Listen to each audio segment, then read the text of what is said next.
It's voting day here in Ghana, and across the 16 regions of the country, voters are turning up at their polling centers to cast their vote. And I'm currently at the Christian Polling Center, where we have three centers, Center A, B, and C. Voting started at 7. A total number of 1,414 voters are expected to turn up, and it's been a smooth process from the beginning. Right behind me, you can see that the process is smooth, is seamless. Some voters are in queue and waiting for their turn to cast their ballot. Now, we spoke to some party agents here who explained the process to voters who are on their way to this place. My name is Samuel Yao Dededera. I'm here as a party agent for NPP. So I was here exactly 5:30, even before the Electoral Commission officers brought the ballot boxes out. And honestly speaking, from that time up until 7 o'clock, everything was fine. The process, everything was cool. There was no problem.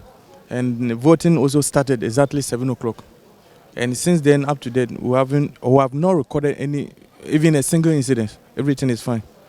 Yes. Now, for some other voters who are supposed to be here but have not yet turned up, would you want to run us through what is the process like? Once a voter joins the queue, what is the process? What does he or she need to go through before casting the ballot?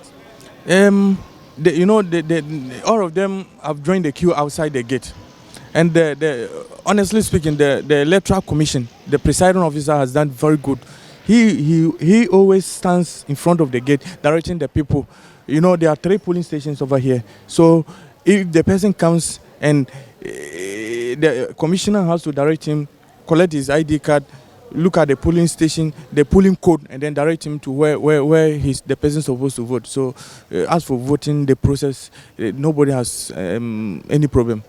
Because the commissioner, the presiding officer help direct each and everyone to where they're supposed to vote.